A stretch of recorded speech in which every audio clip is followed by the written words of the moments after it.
Hello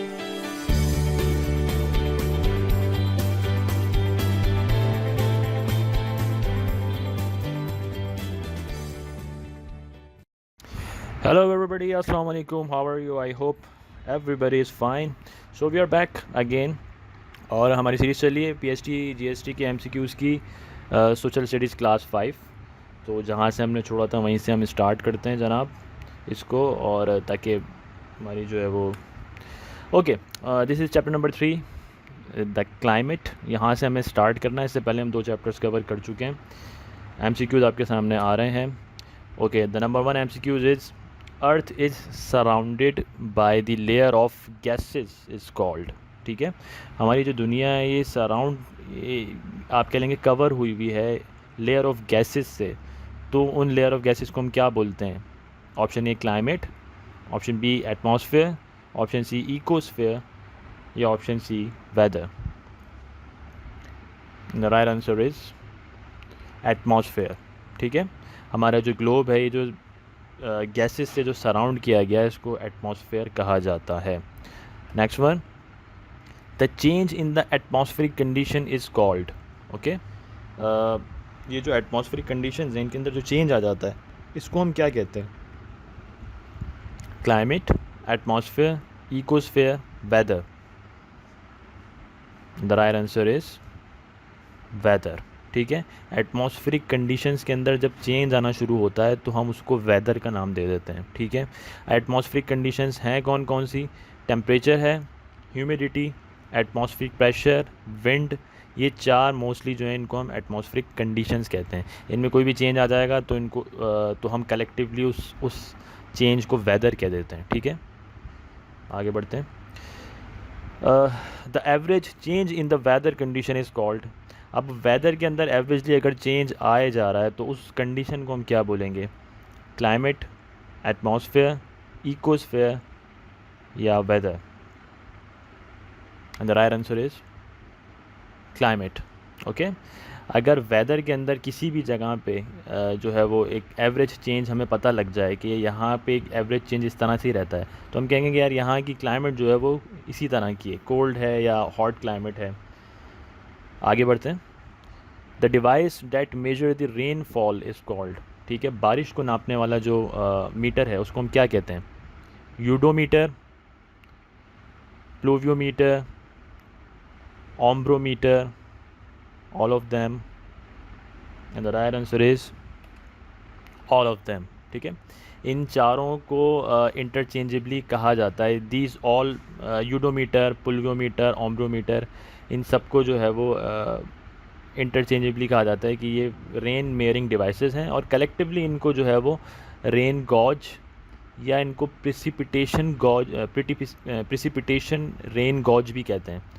तो वैसे आपको ये सारे नाम याद रखते हैं। अगर एमसीक्यूज़ में वो आपसे पूछ ले तो आपको पता होना चाहिए कि udometer, pluviometer, ombrometer, rain gauge या प्रिसिपिटेशन रेन गॉज, ये सब जो है वो these are the instruments of measuring the rain.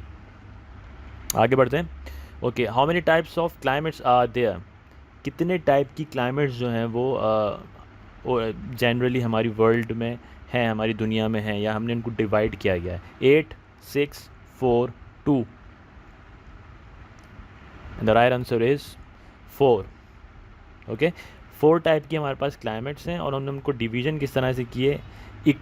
Number 1 पे है इक्वेटोरियल क्लाइमेट, यानी वो क्लाइमेट जो कि अर्थ की इक्वेटर पे जो कंट्रीज़ आ रही हैं या जो रीजन्स आ रहे हैं वहाँ पर जो होती है। इक्वेटर कहाँ पे होता है आपको पता है? इक्वेटर जो है वो सेंटर ऑफ द अर्थ है। ठीक है, अर्थ के सेंटर में एक लाइन खींची गई है, उसको हम इक्वेटर कहते हैं। 0 डिग्री पे होता है। तो यहाँ पर जितने भी रीजन्स हैं और यहाँ की जो भी एनवायरनमेंट है उसको हमने इक्वेटोरियल एनवायरनमेंट कह दिया। उसके बाद ट्रॉपिकल क्लाइमेट कह दिया। उसके बाद ट्रॉपिकल क्लाइमेट है। ट्रॉपिकल क्लाइमेट ये वो रीजन्स हैं जो कि मोस्टली थोड़े से गर्म रीजन्स हैं, हॉटर एरियाज़ हैं। ठीक है, जहाँ पे क्लाइमेट थोड़ी सी हॉट रहती है। उसके बाद टेम्परेट क्लाइमेट है। ये वो रीजन्स हैं जहाँ पर ना तो ज़्यादा गर्मी होती है ना ज़्यादा सर्दी होती है, ये टेम्परेट रीजन्स होते हैं। और उसके बाद पोलर क्लाइमेट तो एक्सट्रीम्स हैं, यानी नॉर्थ पोल पे भी इंतहा की सर्दी होती है और ठंडा क्लाइमेट होता है बहुत, और साउथ पोल के ऊपर भी जो है वो माइनस में टेम्परेचर होता है, बहुत ज़्यादा सर्दी होती है। तो इस तरह से 4 टाइप्स की क्लाइमेट्स हैं और हमने इस तरह से उसको डिवाइड किया। आगे बढ़ते हैं। अच्छा, अभी कुछ इन्फॉर्मेशन आपको बता रहे हैं कि ये north pole, arctic circle, tropic of cancer, ये अभी मैं आपके सामने डेमोस्ट्रेट कर देता हूँ। ठीक है, देखें ये पोल्स आपके सामने आ गए, नॉर्थ पोल और साउथ पोल। अगर आप ऊपर की तरफ देखें तो नॉर्थ पोल है बिल्कुल एक्सट्रीम पे, और अगर आप नीचे की तरफ देखें तो साउथ पोल है बिल्कुल एक्सट्रीम पे, और ये दोनों जो हैं वो 90 डिग्री के ऊपर हैं। ठीक है, अब मैं नॉर्थ से स्टार्ट कर रहा हूँ। नॉर्थ से थोड़ा सा अगर मैं नीचे आऊँगा तो जो रीजन है उसका नाम दिया गया आर्कटिक सर्किल। ठीक है, ये 66.5 डिग्री नॉर्थ के ऊपर ये पूरा रीजन है आर्कटिक सर्किल, ये भी ठंडा रीजन होता है। सही है, उसके बाद मैं 66.5 डिग्री से और थोड़ा नीचे आऊँगा नॉर्थ से, तो जो मुझे रीजन मिलेगा उसको नाम दिया गया ट्रॉपिक ऑफ कैंसर, जो कि 23.5 नॉर्थ पर है। ठीक है, ये भी थोड़ा ठंडा रीजन होता है। उसके बाद मैं और नीचे आ जाऊंगा तो फिर इक्वेटर आ जाता है, मैंने आपको बताया था पहले, ये बिल्कुल मिड पर है, 0 डिग्री पे होता है। अब अगर मैं साउथ की तरफ जाऊंगा तो ट्रॉपिक ऑफ कैप्रिकॉन मिलेगा मुझे, सेम डिग्री 23.5। उससे और थोड़ा नीचे आऊँगा तो एंटार्कटिक सर्किल रीजन मिलेगा 66.5 साउथ, और फिर और बिल्कुल डाउन टू द साउथ जाऊँगा तो वो 90 डिग्री। तो आप देख सकते हैं कि जो डिग्रीज़ हैं वो सेम हैं नॉर्थ पे भी और साउथ पे भी, मगर नाम थोड़े से चेंज हैं। लाइक नॉर्थ पे अगर 66.5 नॉर्थ अगर आपसे वो पूछ रहा है तो आपको फ़ौरन याद होना चाहिए कि ये तो आर्कटिक सर्किल की बात हो रही है। ठीक है, और अगर आपसे वो 23.5 नॉर्थ कह रहा है तो आपको फ़ौरन याद होना चाहिए कि ये तो ट्रॉपिक ऑफ कैंसर की बात हो रही है। ठीक है, सेम अगर हम साउथ पे आ जाते हैं, 66.5 साउथ आपको कह रहा है ये अगर, तो आप फ़ौरन बता दें उसको कि ये एंटार्कटिक सर्किल की बात हो रही है। ठीक है, एंड 23.5 साउथ तो ये ट्रॉपिक ऑफ कैप्रिकॉन की बात हो रही है। ठीक है, कैंसर जो है वो नॉर्थ पे है, कैप्रिकॉन साउथ पर है। Degree same. आई होप ये आपको क्लियर हो चुका होगा, क्योंकि इसमें से बहुत एमसीक्यूज बनेंगे यकीनन। आगे चलते हैं। The climate in a region between 66.5 north to 90 north and 66.5 south to 90 south is. ठीक है, अब इसने दोनों पोल्स के ये रीजन्स दे दिए हैं कि भाई 66.5 नॉर्थ से लेके 90 नॉर्थ तक का जो क्लाइमेट का रीजन है वो, और 66.5 साउथ से लेके 90 साउथ तक का जो रीजन है, इन रीजन्स को हम क्या कहते हैं? क्या हम इन्हें टेम्परेट क्लाइमेट रीजन्स कहते हैं, क्या ये इक्वेटोरियल क्लाइमेट हैं, क्या ये ट्रॉपिकल क्लाइमेट हैं, क्या ये पोलर क्लाइमेट हैं? तो अगर आपको थोड़ी सी आपको चीज़ें क्लियर हुई होंगी तो समझ में आ गया होगा कि ये टेम्परेट क्लाइमेट, ये इक्वेटोरियल क्लाइमेट तो नहीं हो सकता, बिकॉज इक्वेटोरियल तो बिल्कुल सेंटर में होता है। ये ट्रॉपिकल क्लाइमेट भी नहीं हो सकता, बिकॉज ट्रॉपिकल तो हॉट एरियाज़ होते हैं। तो या तो ये पोलर क्लाइमेट है या ये टेम्परेट क्लाइमेट है। तो क्योंकि इसमें पोल्स का भी जिक्र आ रहा है, नाउ 90 डिग्री साउथ ये भी पोल है और 90 डिग्री नॉर्थ ये भी पोल है, तो डेफिनेटली शायद ये पोलर क्लाइमेट हो। Let's see, the right answer is yes, polar climate. ठीक है, बिकॉज इसमें पोल्स का भी जिक्र था ना, नॉर्थ पोल और साउथ पोल 90 डिग्री पे। एक्सट्रीमली कोल्ड रीजन्स होते हैं ये।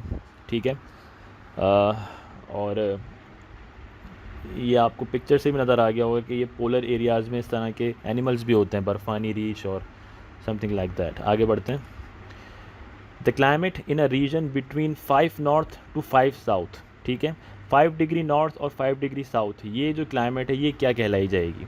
ठीक है, अब ये तो बहुत ही क्लोज टू इक्वेटर है, क्योंकि इक्वेटर 0 डिग्री पे होता है। 0 से 5 डिग्री नॉर्थ ऊपर की तरफ या 5 डिग्री साउथ नीचे की तरफ, ये कौन सा एरिया होगा?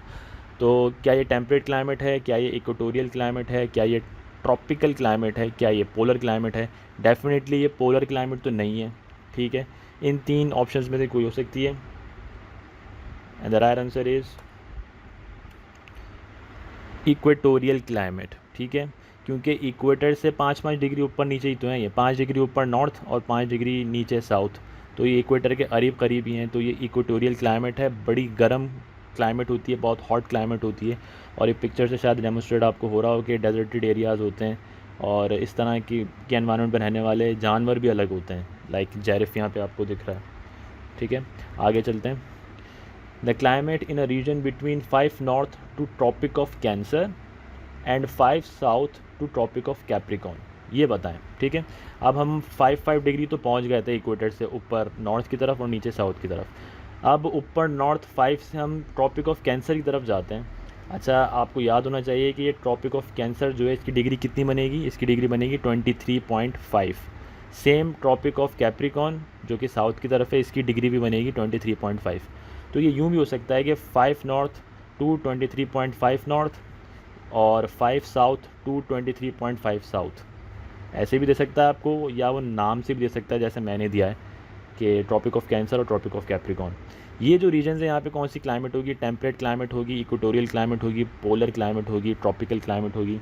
तो ऑप्शंस काफ़ी सॉर्ट आउट है यहाँ पर। इक्वेटोरियल क्लाइमेट का हमें पता लग गया, पोलर क्लाइमेट का हमें पता लग गया है किन रीजन्स में पड़ती है। डेफिनेटली या तो ये टेम्परेट क्लाइमेट है या ये ट्रॉपिकल क्लाइमेट है। Let's find out, the right answer is tropical climate. ठीक है, सही है। कहाँ से, 5 डिग्री नॉर्थ से लेके ट्रॉपिक ऑफ कैंसर तक और 5 डिग्री साउथ से लेके ट्रॉपिक ऑफ कैप्रिकॉन। ये जो एरियाज़ हैं, यहाँ की जो क्लाइमेट है ये है ट्रॉपिकल क्लाइमेट। समर काफ़ी लंबा होता है, ठीक है, और विंटर्स जो हैं वो शॉर्ट होती हैं। इस तरह की जो रीजन्स होते हैं उनमें। आगे चलते हैं जनाब। अच्छा, अब इसके बाद थोड़ा लंबा सवाल है, मैं इसको क्लियर कर देता हूँ। The climate in a region between tropic of cancer 23.5 north to 66.5 north, जिसको हम आर्कटिक सर्किल कहते हैं, ठीक है। ये रीजन नॉर्थ की तरफ, और साउथ की तरफ 23.5 साउथ, जिसे हम ट्रॉपिक ऑफ कैप्रिकॉन कहते हैं, टू 66.5 साउथ, जिसे हम आर्कटिक सर्किल कहते हैं, ये रीजन, ठीक है।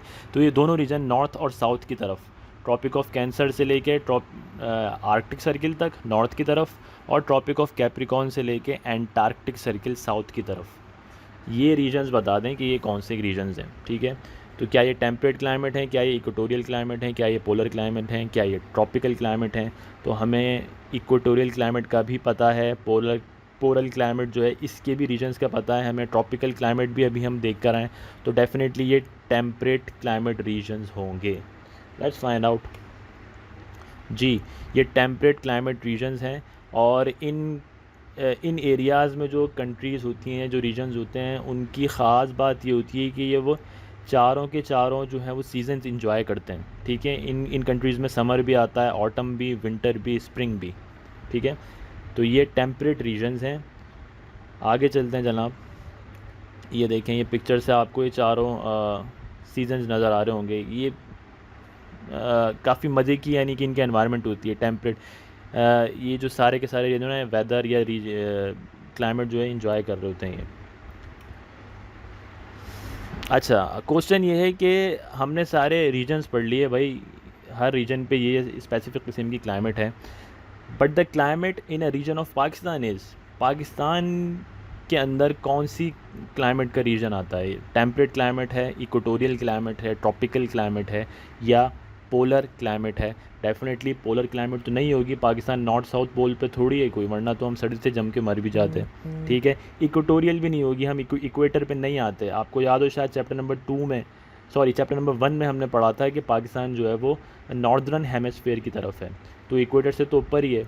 तो ये दोनों ऑप्शंस तो वैसे ही जो है वो कट आउट हो गए। अब या तो टेम्परेट क्लाइमेट है या ट्रॉपिकल क्लाइमेट है, ठीक है। इसको भी थोड़ा सॉर्ट आउट कर देते हैं कि अगर तो सिर्फ ट्रॉपिकल क्लाइमेट होती तो हमारे पास सिर्फ लंबे लंबे समर होते और छोटे छोटे विंटर्स होते, लेकिन ऐसा नहीं है। हमारे पास विंटर भी आता है, हमारे पास स्प्रिंग भी आता है, हमारे पास ख़ज़ां का मौसम भी आता है, यानी पाकिस्तान के अंदर चारों वेदर्स आते हैं। तो अभी हम पीछे पढ़ के आए हैं कि ऐसे रीजन्स जहाँ पे जो चारों मौसम एंजॉय करते हैं, समर, विंटर, ऑटम, स्प्रिंग, उनको हम टेम्परेट क्लाइमेट रीजन्स कहते हैं। तो इस तरह से भी आप चीज़ों को सॉर्ट आउट कर सकते हैं। तो डेफिनेटली पाकिस्तान की जो क्लाइमेट रीजन है वो टेम्परेट क्लाइमेट रीजन है, ठीक है। Pakistan has a temperate climate, Pakistan lies north of the tropic of cancer, और ये हम अल्लाह की तरफ से खुशकिस्मती है कि हम चारों जो है वो सीज़न इंजॉय करते हैं, ठीक है। आगे बढ़ते हैं जनाब। What causes the global warming? अच्छा, ऐसे घुमा के आपको थोड़ा सा वो देगा एग्जामिनर यकीनन। ग्लोबल वार्मिंग की मेन वजह क्या है, ठीक है। Coal consumption, urbanisation, green house effect, industrialisation. अब दिखने में ये चारों चीज़ें ही जो है वो ग्लोबल वार्मिंग की वजह लग रही हैं, बट मैं भी आपको एक्सप्लेन करूँगा what ever the answer you have thought. मैं पहले राइट आंसर दिखा देता हूँ। The right answer is green house effect. Okay, green house effect main वजह है ग्लोबल वार्मिंग की। बाकी ग्रीन हाउस इफ़ेक्ट किस वजह से होता है उसके फैक्टर्स हैं कोल या ऑयल की कंजप्शन, डिफॉरेस्टेशन यानी जंगलात का कटना, सही है, इंडस्ट्रियलाइजेशन, बेइंतहा इंडस्ट्रीज़ लग रही हैं और जो है वो इंडस्ट्रियल फ्यूल और वेस्ट एटमॉस्फेयर में जा रहा है, और भी बहुत सारे फैक्टर्स हैं। ठीक है, ये सब मिलके ग्रीन हाउस गैसेस बनाती हैं जिससे ग्रीन हाउस इफ़ेक्ट प्रोड्यूस होता है। ग्रीन हाउस इफ़ेक्ट के ऊपर ही कैसे प्रोड्यूस होता है और ये किस तरह से ग्लोबल वार्मिंग कॉज कर रहा है और इसकी क्या कॉन्सिक्वेंसेस आ रहे हैं, हम फेस कर रहे हैं और अभी आने वाले डिकेड्स में और आएंगे। इसके ऊपर एक छोटी सी मैं 10 मिनट की 15 मिनट की इंशाल्लाह वीडियो बना दूंगा, तो ये चीज़ें आपको और क्लियर हो जाएंगी। ठीक है, आगे बढ़ते हैं जनाब। Which city of Sindh located near to coastal line, सही है। कोस्टल एरियाज़ क्या होते हैं, समंदरी एरियाज़ जो होते हैं जहाँ से समंदर लग रहा होता है। तो सिंध का वो कौन सा शहर है इन चारों में से जो कि समंदर जिसके ऊपर लगता है और हम सब इंजॉय करते हैं, हम कराची जाते हैं और सी व्यू पे इंजॉय करते हैं। ठीक है, डेफिनेटली इट्स कराची। कराची जो है वो कोस्टल एरिया पे लगता है। वैसे अगर बदीन इंटीरियर सिंध पे चले जाएं तो बदीन में भी साहिली पट्टी लगती है। ठीक है, जस्ट फॉर द नॉलेज मैं बता रहा हूँ। आगे चलते हैं। ओके, चैप्टर नंबर 4 जो है वो मैं उसको कंबाइन कर रहा हूँ, छोटा सा चैप्टर था और ये why do we learn history, मैं इसी के साथ कंबाइन कर रहा हूँ। कुछ 5 से 6 MCQs हैं, इसके भी छोटा सा चैप्टर है। तो हम हिस्ट्री क्यों पढ़ते हैं, ये चैप्टर का नाम है, चैप्टर नंबर 4। आगे चलते हैं। इसका MCQ number 1, how many days does a leap year have. ठीक है, लीप ईयर का नाम आपने सुना होगा। लीप ईयर के अंदर कितने दिन होते हैं, अभी आगे इस चीज़ को एक्सप्लेन करेंगे। अच्छा, लीप ईयर में क्या 366 डेज़ होते हैं, क्या लीप ईयर में 365 डेज़ होते हैं, डज इट 364 और डज इट 363। ऑलराइट, सॉरी जी, थोड़ा सा ग्लिच आ गया होगा बिकॉज अजान हो रही थी तो मैंने पॉज किया है। चलें अभी यहीं से स्टार्ट कर लेते हैं दोबारा। हम किस क्वेश्चन पे थे, हम थे लीप ईयर के क्वेश्चन पे। ठीक है, how many days does a leap year have, और लीप ईयर के अंदर जो है वो 366 डेज़ होते हैं। लीप ईयर तकरीबन आप जिसमें कहते हैं ना कि एक दिन ज़्यादा आ जाता है, इसी से भी और क्वेश्चंस आ रहे हैं, चलें एक्सप्लेन हो जाएगा। अब बस याद रखिएगा कि लीप ईयर कंटेन्स 366 डेज़। ठीक है, और नॉर्मल ईयर में कितने होते हैं, 365। ठीक है, तो एक दिन ज़्यादा होता है लीप ईयर में। आगे चलते हैं। व्हाट डज ए, जितने भी इसमें एडी जो होता है इसकी स्टैंड फॉर्म क्या है, आफ्टर डेथ, कहते हैं जीसस क्राइस्ट की आफ्टर डेथ के बाद का एरिया है। एनो डोमिनी, आफ्टर डे या after death of Christ. So that AD stands for anno domini, सही है, बिफोर द क्राइस्ट, यानी ईसा अलैहिस्सलाम से पहले का जितना भी ज़माना है इसको ये लोग BC कर दिया था इन्होंने, बिफोर क्राइस्ट। तो डेफिनेटली जो है वो AD का मतलब आफ्टर डेथ। तो काफ़ी अर्से तक तो मुझे, लेकिन फिर बाद में पता चला इसको एनो डोमिनी कहते हैं, and I don't know what does it mean really, it's a Greek word anno domini, बस इसको ऐसे ही याद रख लें कि AD stands for anno domini. Let's move on. हर साल 365 दिन का है, लेकिन लीप ईयर जब आता है तो 366 दिन हो जाते हैं, 366 डेज़, एक दिन बढ़ जाता है। तो अब वो कितने साल बाद आता है, every 6 years, every 5 years, every 4 years या एवरी 3 ईयर्स।